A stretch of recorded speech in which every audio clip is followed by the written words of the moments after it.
Silakan pemateri untuk mempresentasikan hasilnya karena sudah kita rekam. Ya, Ustaz Surya, terima kasih. Bismillahirrahmanirrahim. Assalamualaikum warahmatullahi wabarakatuh. Waalaikumsalam warahmatullahi wabarakatuh. Alhamdulillahirabbil alamin, nahmaduhu wa nasta'inuhu wa nastaghfiruh wa na'udzu billahi min syururi anfusina wa min sayyiati a'malina. May yahdihillahu fala mudilla lahu wa man yudlilhu fala hadiyalah. Amma ba'd. Terima kasih pada Ustaz Surya yang sudah memberikan waktu sedikit untuk saya menyampaikan materi. Yang saya hormati pada Dr. Taufik Andi sebagai pengampu mata kuliah pelajaran pada hari ini, dan yang saya banggakan kawan-kawan seperjuangan yang pada siang berbahagia ini. Pada siang hari ini saya sedikit menyampaikan tentang 3 serangkai. Nah, sekarang agak sedikit berbeda, ini banyak memasukkan dari sejarah ulama yang ada di Sumatera.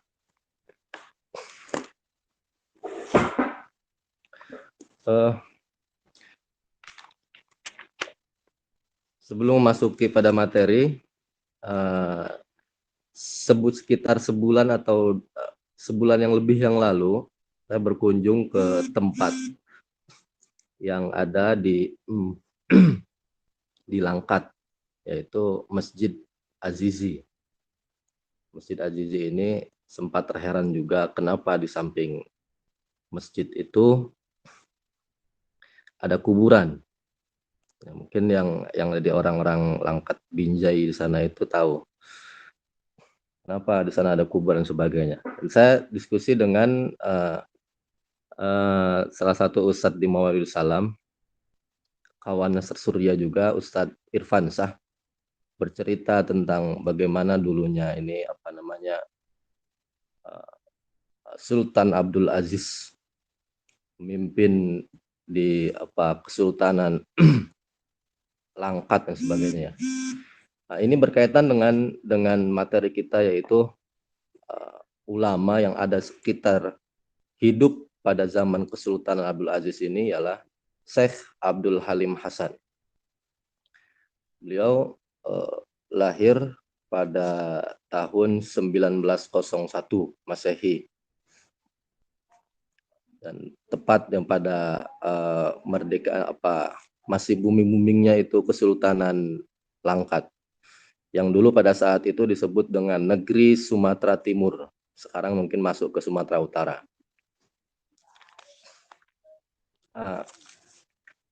Ini mulai dari bagaimana cara dulu para ulama mendidik santri-santrinya itu untuk tidak hanya paham tentang ilmu agama, tentu dengan paham cara bersosial, dengan politik, dengan organisasinya, dengan lain sebagainya. Beliau ini adalah salah satu tokoh yang menurut saya memiliki banyak kelebihan dan peran untuk kemerdekaan atau sebelum kemerdekaan Indonesia ini.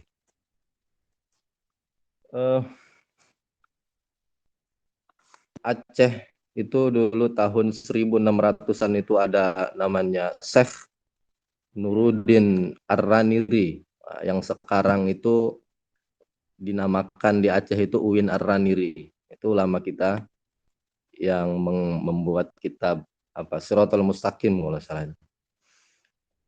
Terus ada lagi Hamzah Fansuri Aceh dan sebagainya. Yang di Binjai pun tak kalah banding, yaitu ada Syekh Abdul Halim Hasan. Walaupun saya orang Banten, tapi saya mengkaji tentang Sumatera ini ya tidak masalah. Karena sejarah membuat kita paham arti perjuangan. Beliau mencoba mengembangkan keilmuannya itu dengan membangun madrasah-madrasah.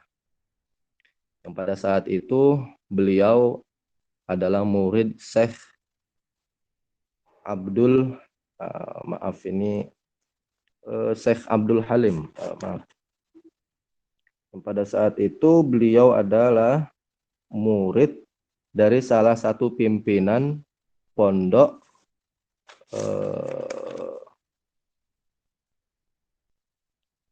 saya lupa ini.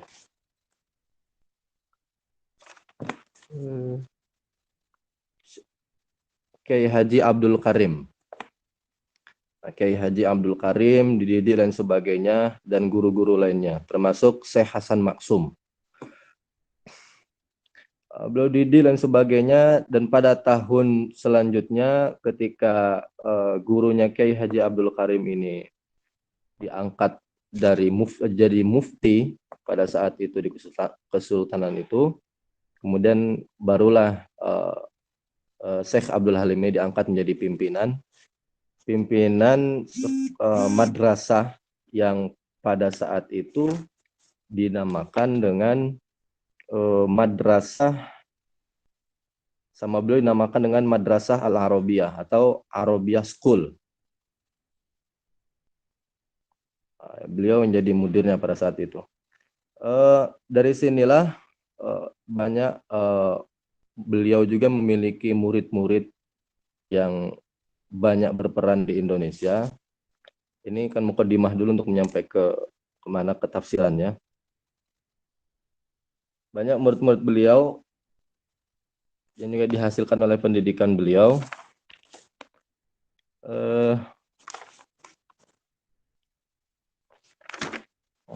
Ya.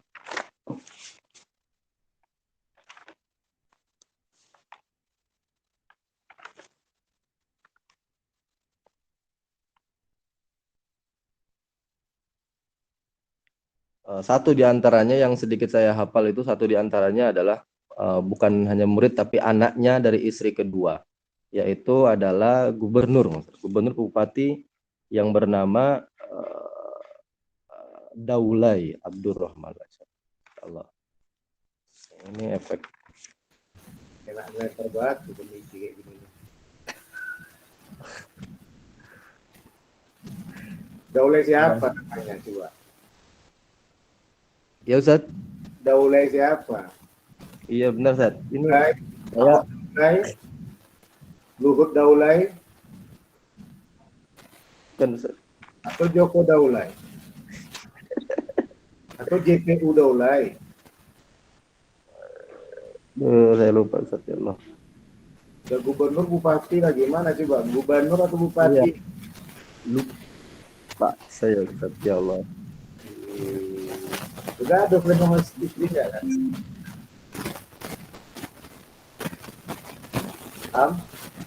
Ya Ustaz. Nah, begadang sama bini ya?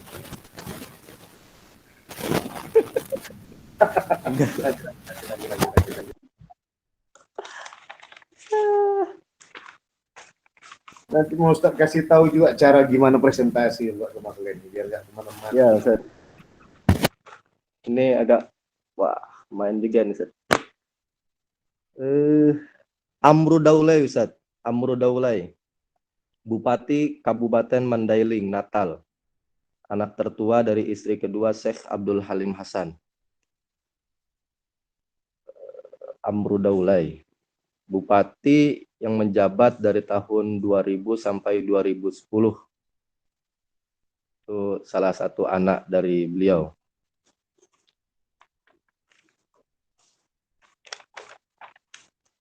Mungkin sedikit itu mukadimahnya, nanti bisa didiskusikan tentang, kemudian lanjut kepada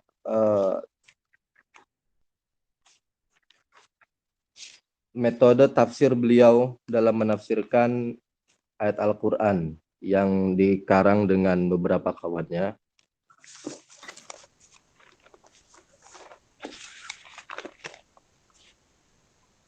yaitu Syekh Abdul Halim Hasan dan Haji Zainal Arifin Abbas.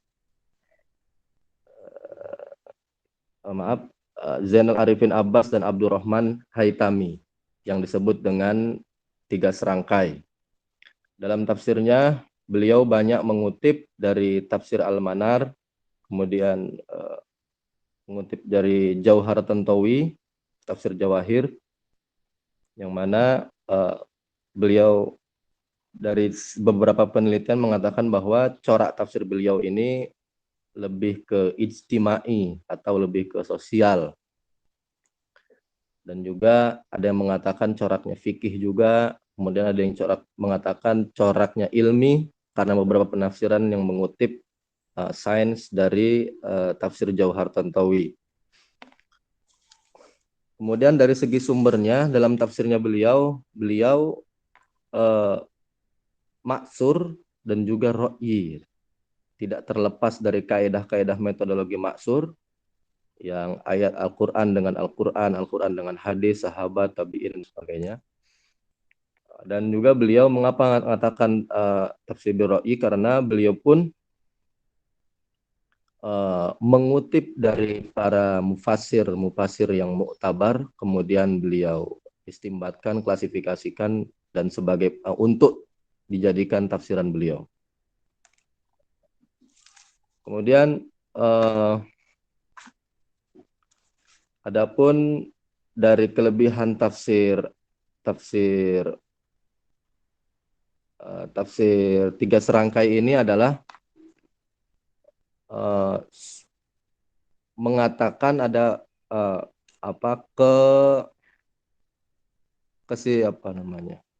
antara ilmu agama dengan ilmu sains ini menyatu, atau jadi lebih kekinian bahasanya, antara dengan begitu beliau dengan mengutip dari Rasyid Ridho, kemudian tafsir Jauhar Tantawi. Adapun kekurangannya mungkin dari segi tafsir ilmi mungkin ada beberapa kekurangan dan sebagainya, mungkin bisa ditinjau dan sebagainya. Karena ya Ustaz,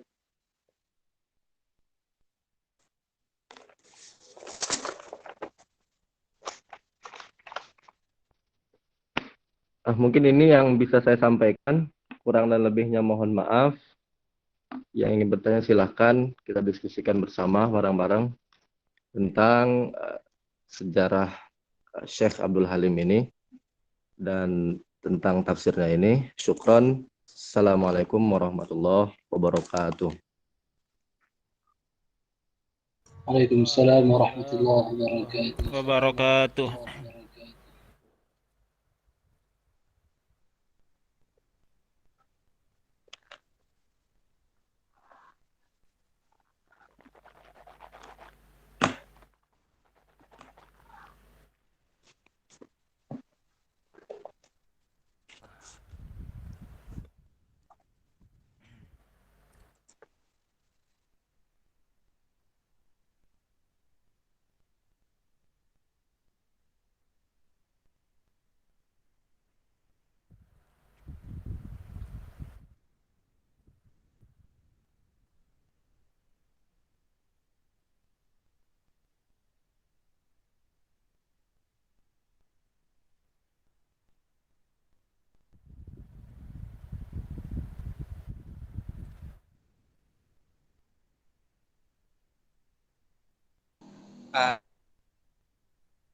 Ahmad Yazid untuk melanjutkan sebagai moderator, karena hari ini Pak Ahmad Yazid adalah bertugas sebagai moderator. Silakan. Oke, terima kasih Sir Surya. Ya, kepada Ustadz dan Ustazah dipersilahkan untuk menanggapi presentasi dari Ustadz Ilham. Janganlah stres sekali, bisa Ilham. Stres sekali wajah itu. Gado-gado sama jemaah kan? Hah? Gado-gado sama jemaah kan? Suntung lagi. Ini enak ini, 3 serangkaian ini enak ini. Abdul Halim Hasan Daulay, Jenal Arifin Abbas, terus Abdurrahman Hitami. Iya kan? Ya, Ustaz. Nah, yang penting Ustaz kembalikan ketika ini sebelum kali bertanya yang lainnya, itu juga ada berapa makalah lagi yang belum Sur? Bentar, Ustaz Surya cek dulu. Oke, jadi jelasnya adalah ketika kita berbicara tentang tafsir, studi kitab tafsir Nusantara, ketika itu yang ada empat ada berapa? empat lagi. 4. Yaitu di tafsir Departemen Agama, Al-Manar Muhammad Abdul, Syekh Ajrahi Abdul Rauf di Sumut, dan metode pengajaran tafsir di pesantren Indonesia. Oke, ini rencana 2 atau 1 makalah? Satu aja Ustadz, soalnya kan kemarin kan 2 pertemuan 2 makalah karena dikhawatirkan tidak sempat untuk sampai pertemuan ke-15 nanti. Jadi sekarang kan tidak kalian jawab atau Ustadz malam ya, yang lalu ya. Saking sibuknya yang mahasiswa S2 ini. Jadi catatan Ustadz tuh hadapnya. Oke, baik. Jadi ketika berbicara tentang studi kitab tafsir Nusantara, yang harus kita pahami apa itu studi, tentu kita kembali kepada makna filosofi adalah menyelami. Ya tadi lah Ustaz kan seakan-akan usil, padahal tidak usah bayar sama si yang usil kali kenapa lah, dia takut gaduh sama bininya, entah tadi mungkin lagi ada masalah sama nakir masjid, pas waktu dia ngisi pengajian tadi waktu Jumat kan tiba-tiba mau ditangkap polisi, kan nggak tahu juga kita kan. Nah, ini kan sekarang pun polisi kan banyak sekali sayang sama kita, suka nangkap ulama, kan sayang berarti sama kita kan gitu sekarang. Kalau nggak nangkap kita kan berarti kan kapan dia lagi sayang sama kita kan. Mana tahu itu kejadian terjadi sama Ilham kan gitu, untuk aja yang buka tadi. Sampai kita nih udah gubernur bupati lagi. Udah gitu Daulay, pikir Ahok Daulay tadi. Baik. Jadi disitulah studi menyelami. Ustaz menyelami ilham tadi. Kita menyelami kitab. Nah pertanyaan, kitab itu apa? Kumpulan muatan pesan yang sudah akurat, yang berawal dari catatan, kemudian menjadi sebuah coretan, dari catatan disuguhkan, kemudian dicoret-coret tuh. Ada yang salah, ada yang benar. Kemudian diedit lagi, baru menjadi sebuah makalah. Makalah dikumpulkan dalam berbagai macam judul menjadi sebuah kitab. Nah, kitab ini muatan pesan yang beragam corak yang dibahas oleh mufasir yang datang dari Nusantara. Ini dia. Ya, ini sebenarnya kenapa mata kuliah ini bisa tertahankan. Walaupun ini lagi ngetren-ngetrennya di masa Pak Usmel sama Pak Abror. Sebagai pemimpin yang baik, bukan berarti semua harus kita rehab, enggak. Harus melanjutkan perjuangan yang lama gitu. Itu kan begitu ya kan, Sur? Iya, Ustaz. Menyambung kepemimpinan pengurus lama di pengurus yang baru, cocok tak cocok kita, kalau itu cocok untuk mahasiswa, kita cocokkan. Satu. Kedua, orang kan sakit nih kalau udah Nusantara. Ustaz ambil secara filosofis. Kita usuluddin. Kita berani menerima tantangan. Yang dimaksud dengan Islam Nusantara itu Islam berada di Nusantara. Itu yang kita secara akademisi kita perbaiki, kita jelaskan. Satu, Islam di Nusantara. Masalah mereka yang menganggap yang lain-lain orang tua itu yang penting kita disebut Islam di Nusantara. Yang kedua, kita mau membongkar bahwa di dalam Nusantara itu ada mufasir yang juga berguru ke luar negeri, ke Mekah, Madinah berbulan-bulan, dulu naik haji itu pergi 3 bulan, pulang 3 bulan, dia 6 bulan. Karena merasa tadi nggak enak lah cuma 40 hari aja, mereka kadang bertahun-tahun belajar. di sana menunggu. Nah, makanya disebut kenapa Rasulullah menempatkan haji itu saat ditinggalkan keluarga disiapkan semua agar istri dan anak-anak tidak terbengkalai, maka disitulah syarat-syarat haji itu, dan karena haji itu identik dengan menuntut ilmu. Nah, itu yang dilakukan oleh para mufasir sehingga mereka belajar di sana, dan mereka pulang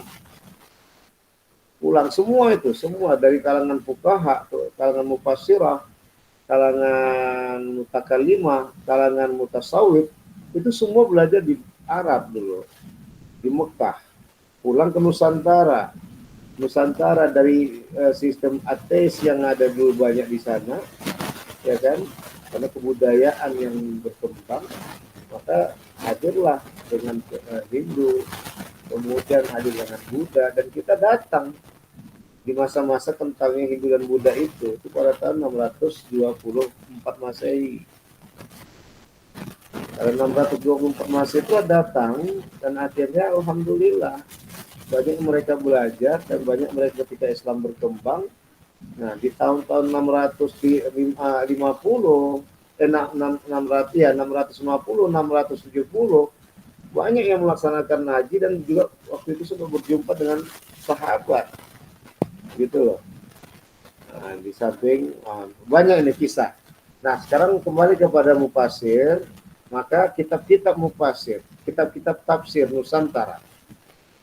Maka yang ketiga adalah di saat itu juga akan berbicara 3A adalah berbicara muatan tafsir itu berkaitan dengan bagaimana kondisi Nusantara. 3B adalah di mana muatan Nusantara waktu itu, kitab tafsir Nusantaranya adalah tidak lepas dari menyelamatkan Nusantara dari penjajahan.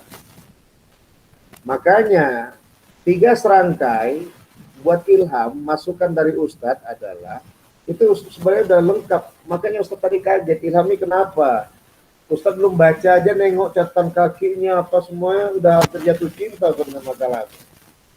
Nggak sempat Ustadz membaca, cuma tinggal ilahiyata maksudi, waridoka matlubi, alhamdulillah terus ke dalam pikiran Ustadz masyarakat. Karena si ilham tadi kan, jadi di situ sebenarnya terjumpai bahwa di 1920 dengan Jamiatul Khairah, alhamdulillah dengan hidayatullah, di situ kenapa disebut jamiah? Persatuan khair yang baik. Di samping dia ada tamarbutoh jamiah, ya, kenapa jamiah tadi enggak jami'ul khairi tapi dibuat jami'atul khairiyah? Karena di situ ada muatan perasaan wanita yang muncul dari gabungan Rahman dan Rahim yang disebut dengan rahmat. Wah, ini ya tafsir sufistik ini. Insya Allah nanti kita doakan aja Ustaz akan membuat buku yang berjudul tafsir sufistik.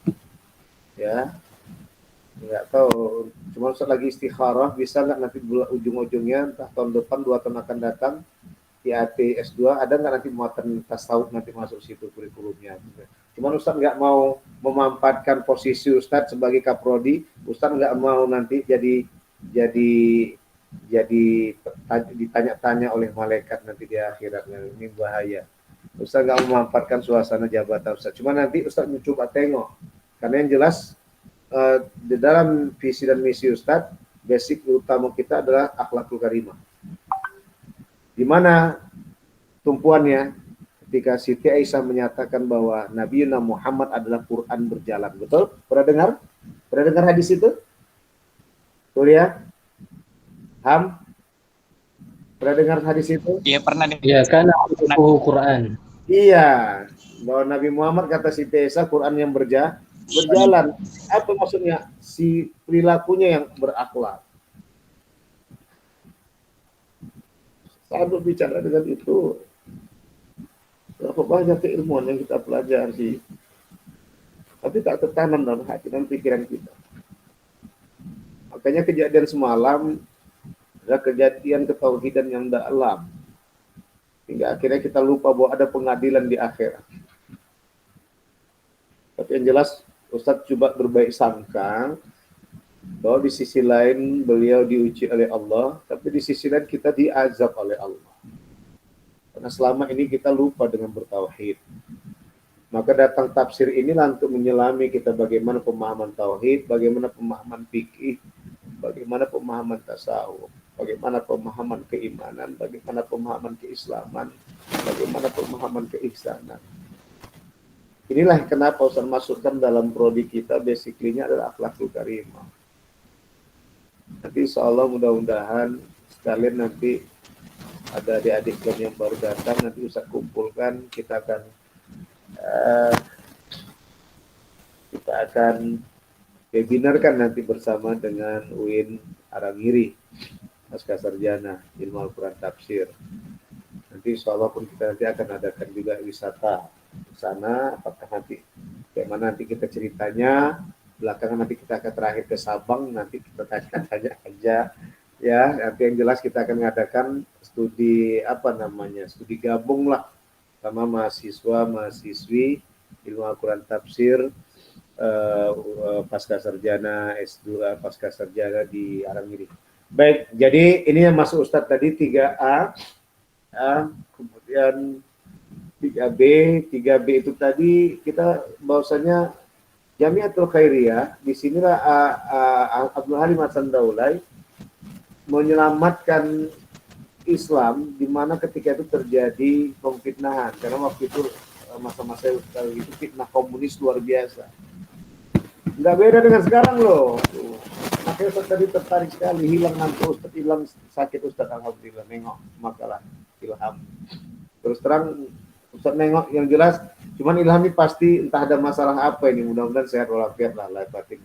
Karena Ustaz lihat makalahnya bagus itu, bagus ya. Cuman Ustaz mencoba Jamiatul Khairiyah, di samping Ustaz juga ada berwawancara kepada salah seorang sepuh Ustaz Khaliluddin Usman Batubara di Rambung, bahwa dulu banyak sekali fitnah kepada Islam yang diserahkan, yang juga ada orang Islam juga yang menjelek-jelekkan itu gitu loh. Nah ini yang pengaruh dari ateis itu lah ya, kalau kita bahasa nyaman akademiknya ateis lah ya, nggak usah komunis lah nanti ditandai, ateis lah ya. Baik. Jadi ini penempatan kajiannya bahwa ini muncul Jamiah Al-Khairiyah di tahun 1920.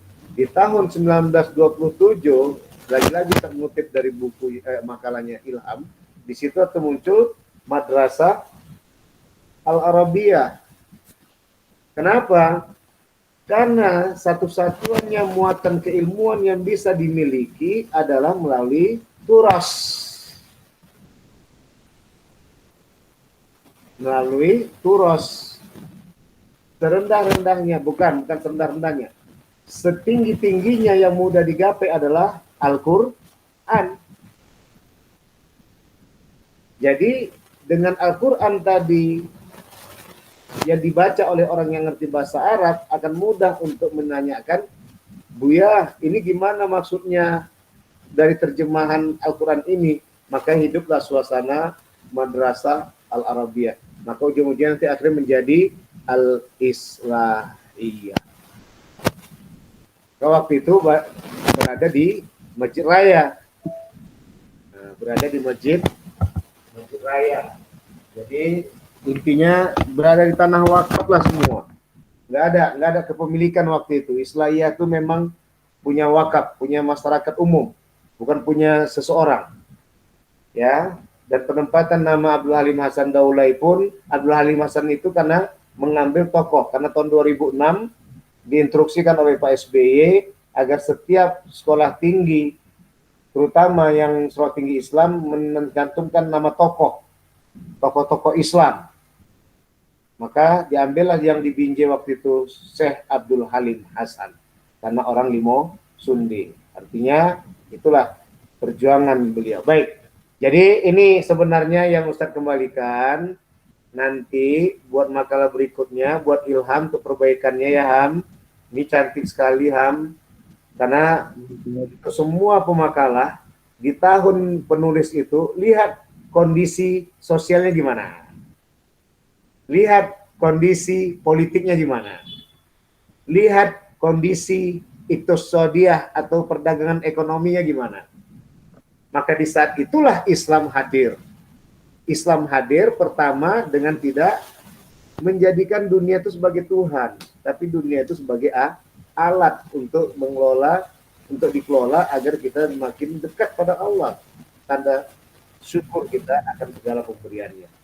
Jadi ini maksud Ustadz, maka muncullah tafsir-tafsir itu yang sesuai dengan kondisi zaman yang ada. Bisa dipahami ya? Inilah yang dimaksud dengan studi kitab tafsir Nusantara. Hingga endingnya di bagian 3D atau nomor 4-nya adalah Islam tidak bisa dilepaskan dari Indonesia, atau Indonesia tidak bisa melepaskan diri dari Islam. Karena kerajaan yang waktu itu naik dibawa oleh kerajaan Hindu tak lama kejayaannya. Hancurnya adalah karena apa nama istilahnya Sur? Gimana Ustaz? Istilah Hindu itu apa tuh? Ada kasta-kasta. Kasta ya. Hancurnya kejayaan Hindu gara-gara kasta. Hancurnya kejayaan Buddha juga digara-garakan adalah tentang kasta. Apalagi waktu itu terjadi pertengkaran antara ajaran Buddhis dengan masyarakat. Di mana waktu itu tidak mengindahkan dunia. Maka akhirnya datanglah Islam. Islam datang dengan soal Qasas ayat 77, wabtaghi fima atakallahu daril akhirah wa la tansa nasibaka minad dunya. Nah, inilah makanya di sini nanti endingnya nomor 4 di dalam studi kitab tafsir Nusantara bahwa Islam itu tidak bisa dilepaskan dari Indonesia dan Indonesia tidak bisa melepaskan diri dari Islam. Artinya kemerdekaan Indonesia adalah di bawah naungan keislaman. Namun bukan berarti Indonesia harus diislamkan, tidak. Dan itu yang terjadi pada tahun 1896 dan pada tahun 1905 oleh Abah Sepuh, ya, ayahnya Abah Anom di pesantren Suralaya, yang juga sebelumnya oleh gurunya Abah Sepuh, kakek gurunya Abah Anom, yaitu Syekh Tolah. Nah, di waktu itu bagaimana? Ada masa di mana DITI, ya, yang dibikin oleh Kartosuwirjo, waktu itu membangun negara Islam, tidak bisa. Kenapa? Apa guna negara itu diislamkan, tapi kalau hati kita dan pikiran kita belum Islam. Ini sekarang mungkin hikmahnya kita diislamkan Allah. Yang jelas kemarin alhamdulillah beliau sehat-sehat walafiat terus, mudah-mudahan sehat terus. Ya, ini kita lagi belajar tauhid nih dengan kasus kemarin. Ya, sampai ada kajian yang indah. Sampai jumpa di pengadilan akhirat. Ya gitu ya. Baik, jadi itu aja yang saya kupas. Yang jelas kita sebagai akademik kita mengambil tengah-tengahnya aja kan, Sur? Jid, War, Iya, ada dua nih, satu Hafid ya. Ya, silakan lanjut. Ya, terima kasih penjelasan dari Ustadz Safriandi. Dipersilahkan kepada kawan-kawan sekalian apabila ada yang ingin bertanya.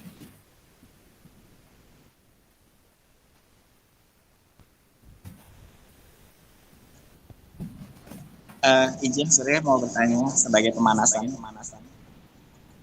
Ya, silahkan Pak Surya. Iya, sebenarnya di sini jaringan juga agak sedikit susah ya, karena nggak terlalu jelas suaranya, tapi mencoba untuk memahami gitu kan. Jadi memang suatu prestasi juga materi 3 serangkaian ini disampaikan oleh Mas Ahmad Ilham Maulana, yang notabene beliau bukan berasal dari Sumatera Utara ya, melainkan dari Banten ya Mas Ilham ya, tapi harus fighting untuk memahami 3 serangkaian yang ada di Sumatera Utara, yang kami sendiri yang orang Sumatera Utara sendiri awalnya tidak begitu mengetahui juga gitu. Nah, yang ingin saya sampaikan adalah 3 serangkai gitu kan. Sumatera Utara kan luas banget kan, kota banget gitu. Tapi kenapa di bagian Langka, bagian Binjai Syekh Hasan siapa tadi yang menjadi nama sekolah tinggi ya Ustadz ya, sekolah tinggi agama Islam Binjai. Mungkin Ustadz pernah mengajar di sana ya, di nama gitu kan. Kemudian Hamzah Fansuri yang menjadi nama saya. Yang ingin saya pastikan, kenapa mereka yang akhirnya dimunculkan untuk menjadi top. Sur sebelumnya Surya yang satu lagi di opkan aja yang di HP karena kayak berlaga suaranya agak mendengung. Gini Ustadz, yang Surya sama ini kan ada dua, satu menggunakan laptop, satu menggunakan handphone. Tapi yang laptop itu bukan saya yang mengoperasikan Ustadz. Suaranya dengung, jadi kami nunggu yang terakhir, sudah ada nyambung, jadi Ustadz pun agak terakhir. Oke lah, pelan-pelan lah, lanjut. Laptopnya yang mengoperasikan Pak Musin ya tadi ya. Baik, saya lanjutkan. Jadi begitu banyak tokoh-tokoh yang ada di Sumatera Utara ini, kenapa mesti mereka yang pada akhirnya sangat populer dan sehingga bisa dimunculkan menjadi topik perkuliahan kita pada siang yang berbahagia ini. Kenapa tidak syekh-syekh yang lainnya gitu? Apa sih sebenarnya keistimewaannya?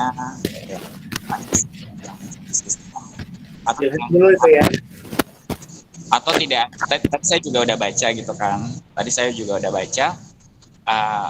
Saya memang belum mengetahui membaca syekh-syekh yang lainnya yang ada di Sumatera Utara bagian selatan atau Sumatera Selatan, Sumatera Barat atau yang lainnya yang dimunculkan gitu kan. Kenapa mesti 3 serangkai ini? Dan saya lihat tadi cuman hanya satu saja sih yang yang karyanya diiniin Syekh Hasan siapa tadi yang menjadi nama Abdul Halim Hasan. Ya, Abdul Halim Hasan yang menjadi nama sekolah tinggi agama Islam yang sekarang sangat populer di kota Binjai. Syekh Abdul Hasan ya, Syekh Abdul Hasan gitu. Itu aja sih, terima kasih. Ilham, kalau gitu Ustaz aja langsung ya. Nah, Ustaz, fadhal Ustaz. Ya, karena di makalah Ilham nggak ada itu mungkin. Itu tambahan. Ustaz. Baik. Yang pertama, seperti Ustaz bilang tadi bahwa 2006 saat itu Bapak SBY dengan jajarannya, terutama di bagian kementerian,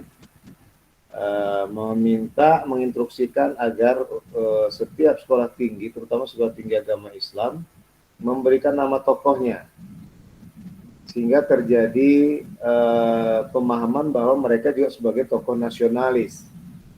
Di situ ada tingkat demokrasi yang dibangun oleh SBY ketika itu. Walaupun sebelum-sebelumnya pun masa Pak Harto sudah, makanya di situ ada di Jawa itu ada Sunan Kalijaga, ada Wali Songo, ada Sunan Gunung Jati, ada Sunan Ampel, nama-namanya itu. Cuman di Medan aja YIN-nya sampai UIN-nya itu masih Sumatera Utara, karena mungkin gitu tadi muncul perdebatan, banyaknya tokoh seperti Surya tadi, ya kan? Jadi bingung tokoh yang mana yang layak untuk disertakan untuk disebut nama Sumatera Utara itu. Kalau Ustadz sebenarnya cocok juga ini, bisa jadi penelitian ke depan. Nanti aja kita jalan-jalan ke siapa, tas Surya yang aja Ustadz ya pengawani Ustadz besok ya kan. Ya, cocok kita cari di masa-masa munculnya pembangunan sekolah tinggi agama Islam di Sumatera Utara bersama UISU ketika itu kalau tak salah. Ya, hingga itu bisa kita cari siapa yang megang ketokohan paling bertokoh waktu itu, siapa yang didolakan. Itu aja bisa untuk diberikan nama. Nah, baik, ini agak lari kita ke YIN, tapi sekarang kita mau balik ke Islamiyah. Jadi, maka ketika tahun 2009 mulai direncanakan hingga datang 2010 dan hadirlah kalau tak salah 2011. Pada waktu itu jam 14 sekian, Ustadz lupa harinya apa, entah hari Rabu, entah hari Selasa. Yang penting waktu itu di lain Ustadz nggak lagi puasa Senin Kemis. Karena waktu itu ada snack Ustadz minum. Karena alhamdulillah waktu itu nggak pernah tinggal Senin Kemisnya waktu itu. Ya, jadi sore ketika itu Pak Amru Daulay datang bercerita, menyatakan, karena waktu itu sudah kita bicarakan dan dibicarakan oleh pihak ketua waktu itu, Pak Indiser, Pak Mansur waktu itu ketuanya, kemudian waktu ketua satu kok tak salah Pak Mujamil, kemudian berikutnya langsung dipegang Ustaz Indiser, ketua satunya Ustaz lupa waktu itu Pak Koji, hingga akhirnya mereka sudah melobi berbicara panjang. Hingga akhirnya Pak Amru Daulay waktu itu ngomong, ada Ustaz rekamannya lagi, nanti kapan-kapan Ustaz cari. Beliau menyatakan dua hal. Ada dua hal yang mau saya sampaikan garis besar, begitulah kata Pak Amru Daulay waktu beliau masih sehat, baru pensiun waktu itu. Saya terharu. Yang pertama, saya terharu karena orang tua saya dipilih namanya untuk disandingkan di Sekolah Tinggi Islahiyah ini. Maka waktu itu Ustaz nyeletuk, karena beliau katakan beliau sebagai ulama Binjai dimasukkan nama beliau ini. Saya bilang, Ustaz bilang, bukan hanya sekedar ulama Binjai, Pak Amru, Pak Haji, ulama se-Asia. 3 serangkai ini pemimpinnya adalah Syekh Abdul Halim Hasan Daulay. Itu yang pertama, Surya, ulama se-Asia. Kita dikenal 3 serangkai, pemimpin yang pertama Syekh Abdul Halim Hasan, kemudian Zainal Arifin Abbas, yang ketiga Abdurrahman Haitami. 3 adalah orang Medan, alias orang Sumatera Utara, yang satu di Binjai, yang satu di Medan, yang satu di daerah Padang apalah, tapi sering ngumpul di daerah kawasan ini. Ya, lamanya gitulah, karena terus terang masa-masa itu termasuk kaum ateis luar biasa. Ya, orang-orang lengkap paham lah itu di daerah Batu Lentang, ya, sama di Kampung Inai, ya, itu banyak di situ galian-galian, ya.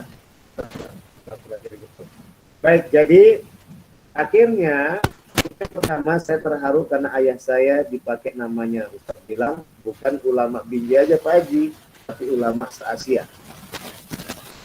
Yang kedua, beliau katakan saya malu. Kenapa saya malu? Karena tidak ada anak dan cucu beliau yang melanjutkan perjuangan beliau sebagai ulama. Oleh karena itu, disinilah terpanggil saya untuk ikut serta membesarkan STAIS, tapi bukan punya kami, tapi ini adalah wakaf yang kami ikut serta untuk menabung di dalamnya. Itulah bahasanya. Paham? Paham? Ini penjelasan Ustadz adalah bahwa ini bukan kepemilikan, tapi ini adalah pewakafan.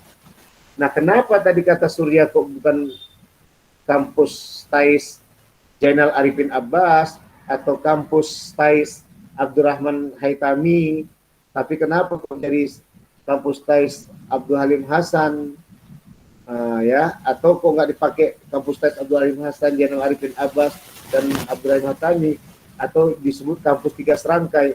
Jadi ada banyak pemikiran Surya. Yang pertama, tokoh itu satu. Yang kedua, kalau dibuat 3 serangkai, orang pun nggak akan susah, ada 3 serangkai juga.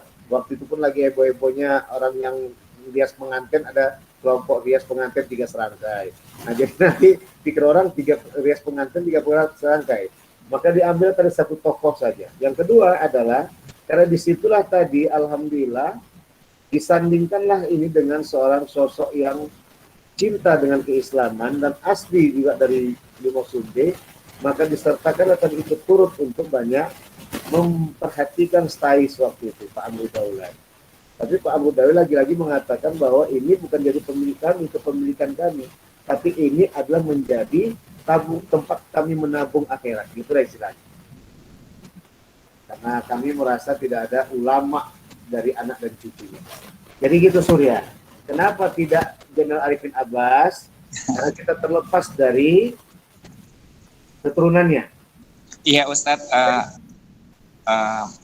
sangat menarik sekali pembahasan Ustadz hari ini. Memang telah terjadi pembahasan sih sebenarnya ketika Surya kuliah di USU gitu kan, dari sisi linguistiknya gitu kan. Maksudnya kenapa di Sumatera Utara ini kan khususnya gitu kan tidak ada, nggak hanya tokoh Islam tapi juga tokoh umum juga tidak ada yang sangat kuat gitu yang didominasi gitu kan, sehingga nggak hanya nama universitas saja, nama-nama lembaga yang lainnya juga memakai Sumatera Utara, misalnya Universitas Sumatera Utara, Universitas Islam Sumatera Utara, UIN Sumatera Utara, kemudian lembaga-lembaga lainnya juga ya misalnya Kodam 1, Bukti Barisan ya. Artinya banyak sekali yang lainnya yang tidak menggunakan nama tokoh. Ini memang ya masih bertanya-tanya sih dalam hati, apa tidak ada kesepakatan orang Sumatera Utara ini.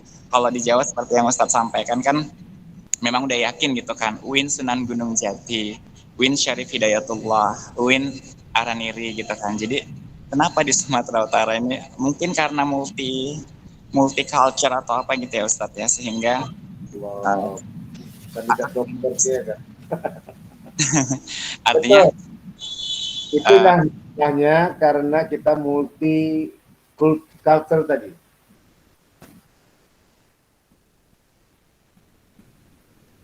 Yang kedua, karena kita beragam suku. Nah, yang ketiga, masing-masing menganggap tokoh-tokoh kesukuannya mempunyai andil dalam menyelamatkan Indonesia di wilayah Sumatera Timur dan Sumatera Utara. Ya. Makanya kalau di Aceh kan jelas dia. Jadi penempatan kupasan kaji di sini adalah situ. Makanya Ustadz tadi punya temuan. Maka dikembalikan ketika IAIN hadir dari sekolah tinggi yang dibangun oleh Pak Jamil juga oleh UISU, Ustadz lupa namanya. Makanya waktu itu kan terjadi juga perdebatan juga kemarin itu kan di UISU. Ada UISU Al-Mana sama UISU Al-Munawarah. Nah ini dari situ kita akan tahu siapa waktu itu masa-masa dihadirkannya IAIN itu tokoh-tokoh yang ikut andil dalam tampil di permukaan dalam menyuarakan kemerdekaan dari tokoh orang Islam. Tapi itu tadi karena kita nih susahnya gitu. Akhirnya sisi lain kita nggak dapat ketegasan sih. Tapi di sisi lain multicultural tadi Surya itu pula yang membuat Sumatera Utara ini adem-adem aja dari dulu kan. Tapi kita malu juga ya Ustadz ya sama provinsi lain juga kan. Mereka sangat mengedepankan tokoh-tokoh Islam, tokoh-tokoh umumnya gitu kan. Sementara kita serasa tidak ada persatuan di Sumatera, di tubuh Sumatera Utara itu sendiri ya kan Ustadz. Nggak ada satu ini loh dari suku Batak, Jawa, Melayu. Ini loh tokoh kita semuanya. Seperti yang Ustadz bilang tadi, masing-masing mempertahankan tokohnya. Terakhir nggak ada satupun yang diambil. Jadi udah ambil Sumatera Utara aja lebih mengcover semuanya kayak gitu kan Ustaz. Ya. Tahun 94 sampai tahun 99 itulah yang menjadi Ustadz tidak bisa ngomong apa-apa. Lalu bertanya, kenapa kalian jumpai siapa tokoh orang Islam yang bisa kalian letakkan di IAIN kalian tuh? Dulu masih IAIN dulu. Dulu masih IAIN. Jadi dan disitulah akhirnya dikenallah bahwa Sumatera Utara itu dipikir mereka adalah semua yang datang orang Kristen. Karena dilihat tidak ada nama tokohnya di sana. Maka kalau udah datang nanti Medan itu identik dengan Kristen dianggap mereka. Maka ketika kita sampaikan bahwasanya di situ mayoritas umat Islam yang paling banyak ada umat Islam, maka mereka kaget. Akhirnya muncul pertanyaan, kenapa tidak ada nama tokoh-tokohnya? Nah, makanya padahal udah jelas tuh, udah jelas. Istana Maimun, udah mulai naik Ustaz. Istana Maimun adalah langkah awal penempatan nama. Maaf ya, ada nggak di sini ada apa? Ada si Ahmad Yajid Asibuan sini. Ya, Gak apa-apa ya. Ustaz, lanjut Ustaz. Gini aja. Iya, gak apa-apa Ustaz. Khawatir tidak ada songonan mempunyai andil di Medan nih. Nanti takutnya orang Melayu yang punya pegangan. Inilah dia kajiannya. Padahal bisa saja kita ambil tokoh-tokoh Mandailing yang bisa kita letakkan di situ. Kenapa sih? Siapa tokoh Mandailing dari kiai di Purba Baru, siapa Purba Lama? Ya, siapa tokoh Purba Baru? Ini menarik nih Sur, jadi penelitian Ustaz jadi penasaran ini. Iya, jadi nanti insya Allah Abdul Wahab Rokan. Ya, baik. Saya Abdul Wahab Rokan bisa ya, tapi nanti orang takut nih, nanti hilang nanti. Kalau menurut Ustadz secara pribadi, kira-kira UIN Sumatera Utara itu seharusnya apa gitu namanya Ustadz? Tokoh siapa yang kira-kira menurut Ustadz yang layak dijadikan apa ya? Untuk mengcover semuanya UIN apakah UIN Sehas mengcover semuanya? Ya, kalau Ustadz pribadi Surya buat semuanya, ini belum Ustadz bisa ngambil keputusan karena harus dilakukan penelitian. Ustadz akan mengembalikan penelitian Ustadz itu dengan berawal di masa pertama kali munculnya IAIN, sebelum itu adalah STAIN. Sebelum STAIN itu apa? Kalau tak salah dulu WISU. Nah, fakultas yang pertama kali adalah dakwah dan tarbiyah. Hingga akhirnya dakwah itu diseberangkan ke kalangan di daerah-daerah Sutomo atau daerah mana itu. Hingga akhirnya WISU tetap dengan swastanya. Medan itu nanti lama-lama menjadi IAIN, akhirnya sekarang menjadi WINSU. Nah, nanti itu sebenarnya enaknya Ustaz akan lakukan penelitian. Ini mudah-mudahan Surya, kalau diizinkan Allah, selesai nanti Surya, selesai doktornya, nanti bareng-bareng kita 2-3 orang nanti lakukan penelitian ini. Mau Glenn? Nah, mau Ustaz. Nah, nanti kita cari sambil nyari siapa mufasir di situ kan. Nah, gitu ya. Jadi nggak bisa Ustadz secara orang akademis untuk langsung menyimpulkan karena kita belum melakukan penelitian. Siapa sebenarnya mempunyai pemikiran yang paling kuat hingga terciptanya lah Sekolah Tinggi Agama Islam di Sumatera Utara waktu itu. Ustadz adalah Baharudin Jamil, ya. Nanti tinggal kita cari tahu lah siapa-siapanya waktu itu, ya, yang akan ikut andil dan siapa yang masing-masing mahasiswanya saat itu dan dosen-dosennya pemikirannya itu dibesarkan oleh siapa. Nah, itu nanti baru kita ambil tokoh yang bisa diambil diterapkan di situ. Atau yang kedua, kita akan melakukan penelitian, jangan-jangan ada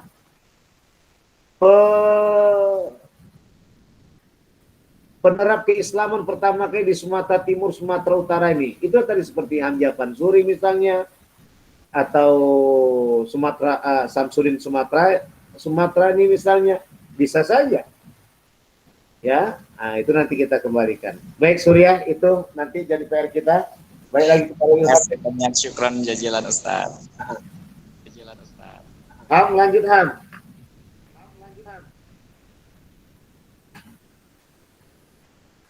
Pertanyaan silakan yang lain. Ilham siap-siap untuk jawab. Siapa moderatornya, Sur? Iya, saya kepada kawan-kawan yang lain dipersilahkan untuk bertanya. Sebelumnya hati-hati di kendaraan dulu.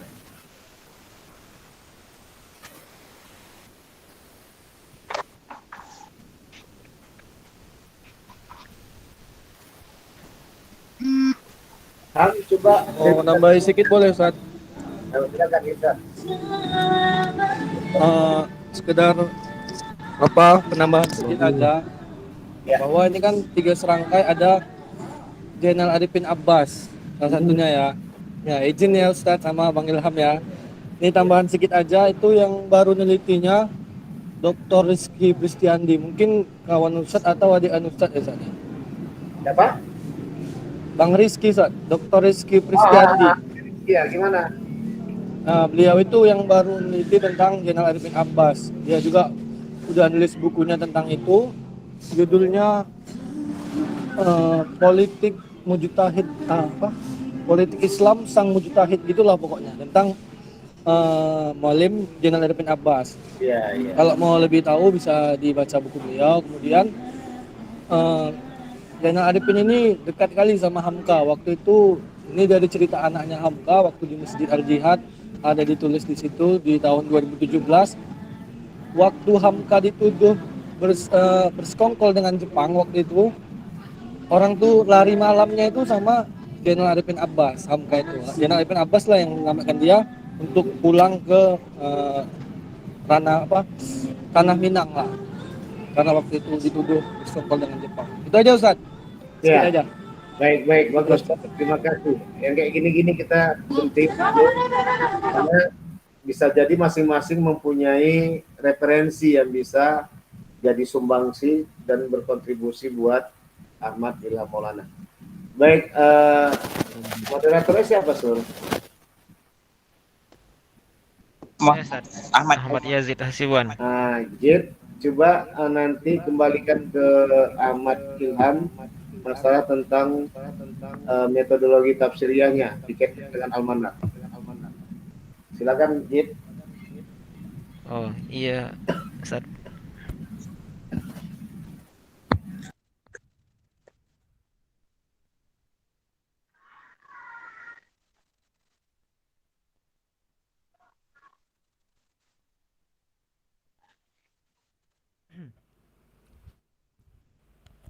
Ya, halo.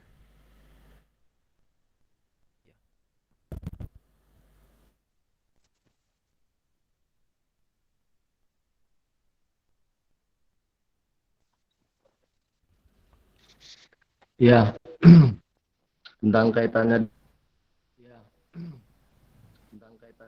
kalau kita cermati dari tafsirnya tiga rangkai ini, Halim dalam menafsirkan bainal ayat was suwar, kesinambungan antara ayat dengan surah-surah yang lain.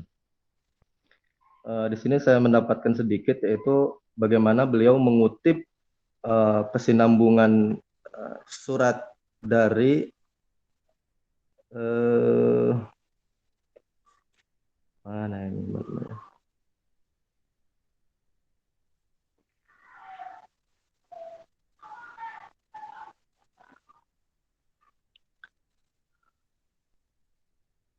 Al-Baqarah dengan Al-Fatihah, maksudnya Al-Baqarah dengan Al-Fatihah mengutip dari tafsir Al-Manar, kandung-kandungannya Al-Fatihah dan lain sebagainya. Nah, mungkin itu bisa disampaikan, Ustaz.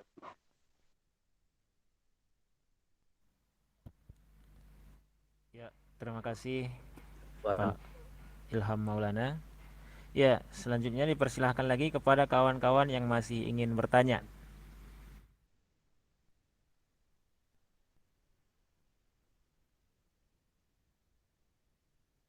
Apabila kawan-kawan sudah jelas semuanya, tidak ada lagi yang bertanya, berarti perkuliahan sudah bisa kita tutup. Ya, Ustaz.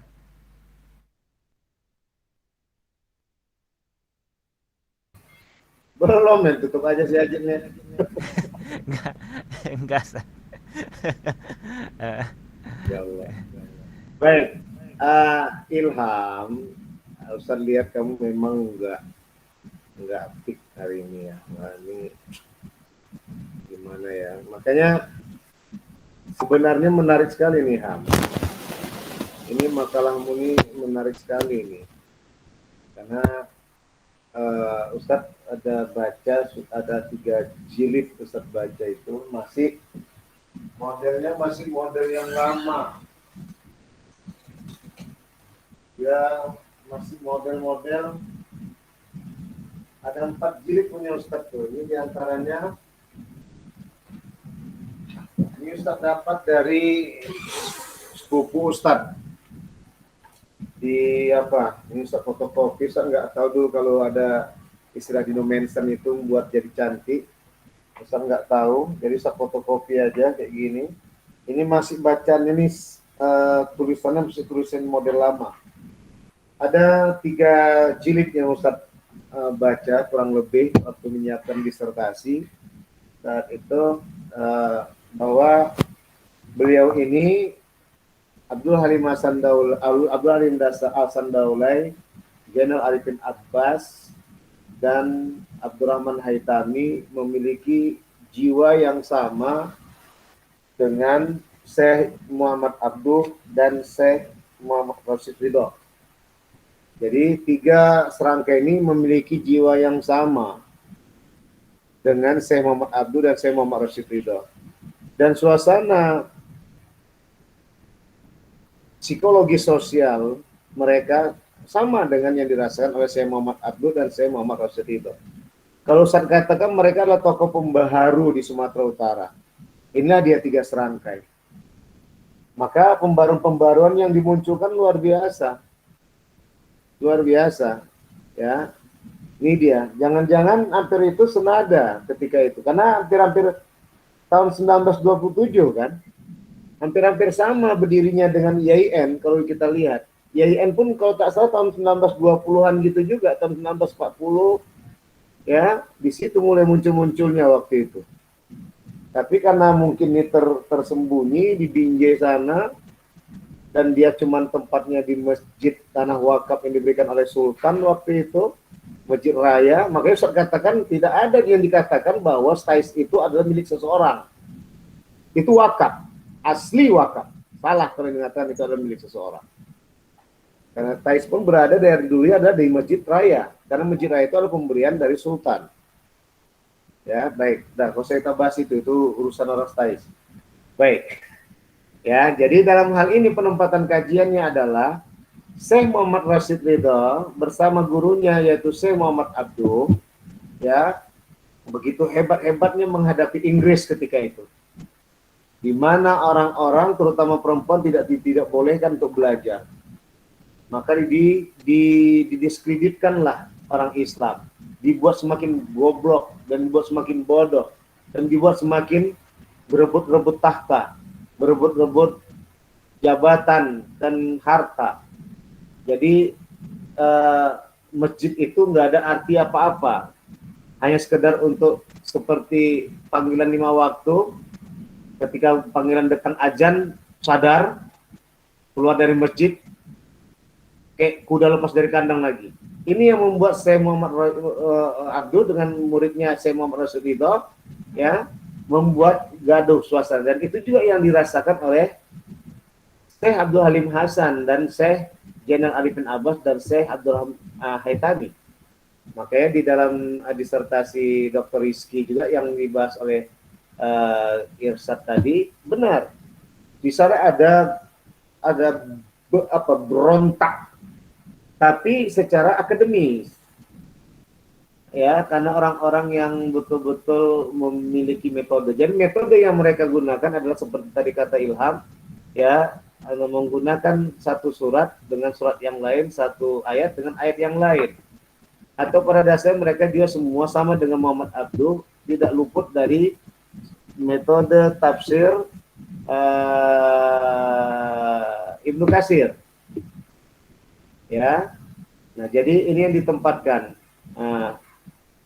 Namun di sisi lain mereka juga tampil dengan menggunakan metode maudhu'i, ya, metode maudhu'i, tematik.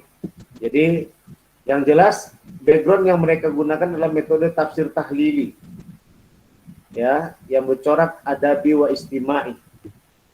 Ini yang digunakan oleh Syekh Abdul Halim Hasan, Syekh Zainal Arifin Abbas, dan Syekh Abdurrahim Haitami.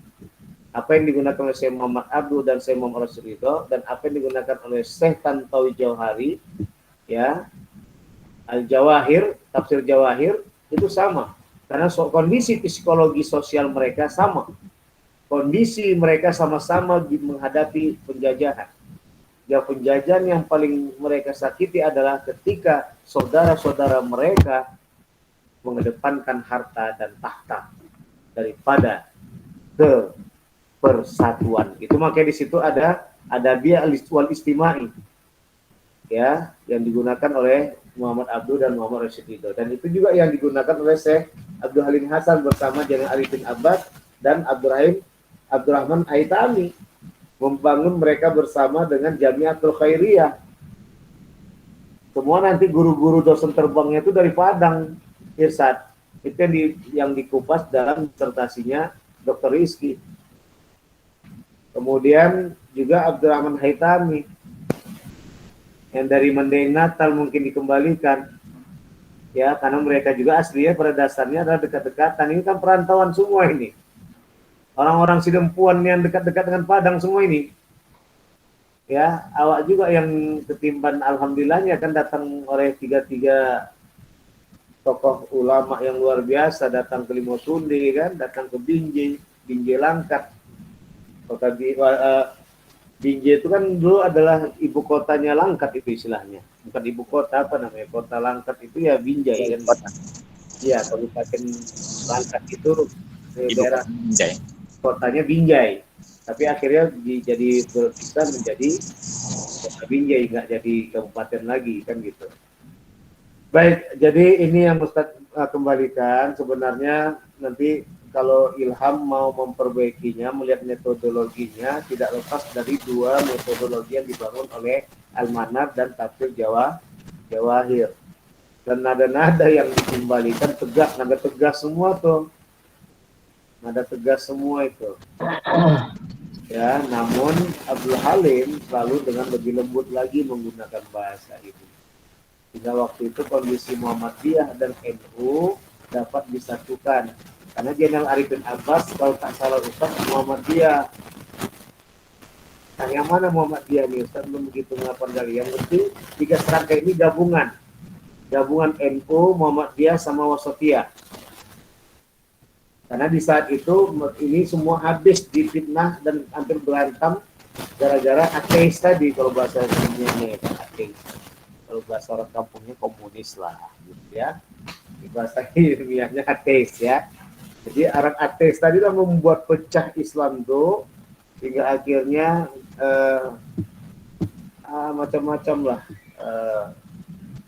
Bagaimana waktu itu import itu merajalela dengan lain-lainnya, hingga akhirnya datanglah Qasidah. Itu makanya MTQ itu yang juga lahirnya di Binjai. MTQ di dunia itu pertama kali lahir itu di Binjai. Ini lagi penelitian Ustaz, cuman belum sempat lagi baca karena terganjal oleh manuskrip dan orang yang pada udah meninggal dunia.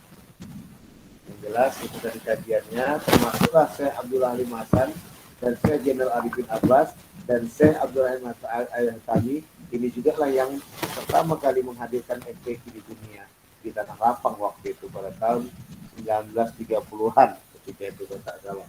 Kenapa? Untuk bisa memunculkan persatuan, menyemangati kembali suara Al-Quran hingga akhirnya lepas dari jajah Belanda dan ateis.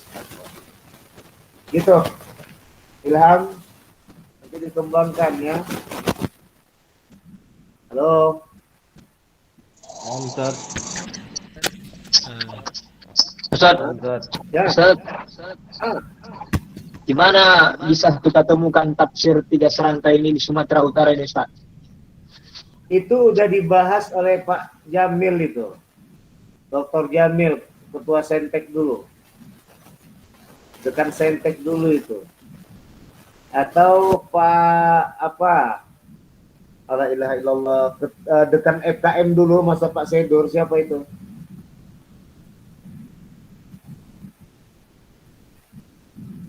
Ya apa namanya? Ya Allah, Tarigan. Akmal Azari Akmal Tarigan, Ustaz. Tarigan. Mereka adalah kelompok-kelompok yang merenovasi kembali, bukan merenovasi, merehab dan menyempurnakan bersama Ustaz Sugeng juga kalau tak salah itu, tentang tafsir tiga serangkai ini. Tapi sampai saat ini Ustaz lebih bangga memegang yang aslinya. Saya lebih enak memegang yang aslinya karena masih jernih dari pemikiran mereka. Gitu. Halo. Namsat. Ya, jadi Ilham sayang kali ini nggak digeluti, malah besok kalau kamu mau ngampilkan ini jadi judul, pilih dari 3 tadi kan. Tadi kata Irsad, Dr. Rizky dan ngambil di Jen Arifin Abbasnya. Ambil kan? Abdul Halim Hasan pun udah diteliti saat Sudah. di tesis kita S2 IAT udah ada. Oh, dia bagian apa waktu itu bahasnya? Metodologi penafsiran Syekh Abdul Halim Hasan. Iya ya. Kemarin waktu riset di Bambang Huda jumpa banyak kan itu. Tapi saja juga diambil nih makna tafsiriyah dari ayat sekian-sekian itu Abdul Halim Hasan kan enak juga tuh.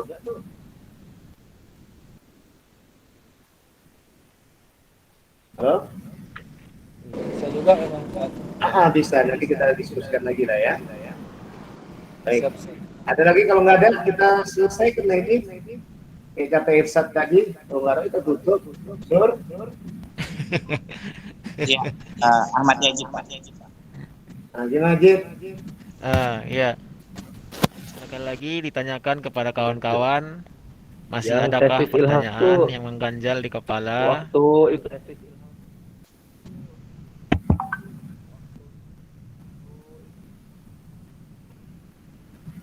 Gimana Pak Ilham? Putus-putus suaranya.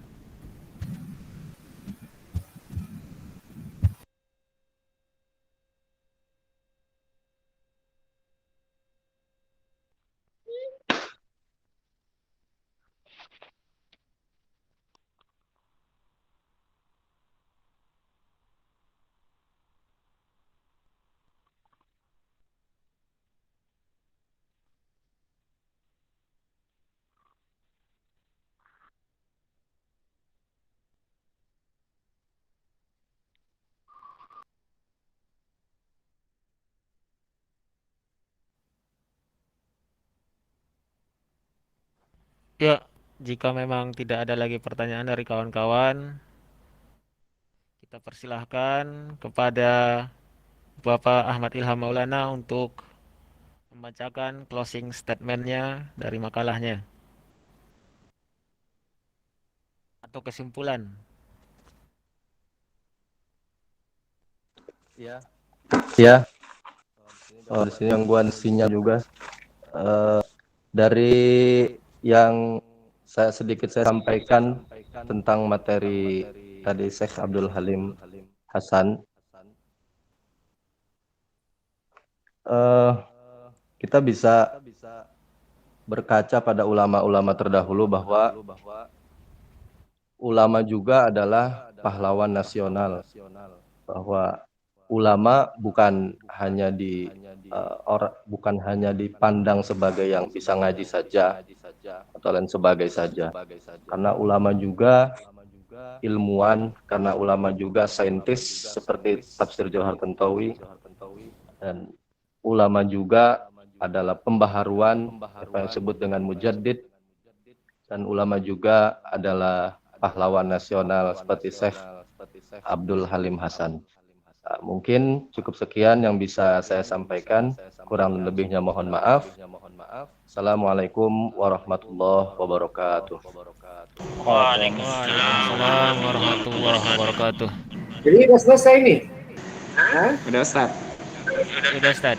Oh ya, kita yang jelas sedikit lagi perbaikan buat Ilham. Satu, Ilham tidak menggunakan dari bab ke sub-subbab. Artinya bab itu diganti dengan judulnya adalah metodologi tafsir Syekh Abdul Halim Hasan. Ya, 3 serangkai lah kalau. A, pendahuluan itu subbab.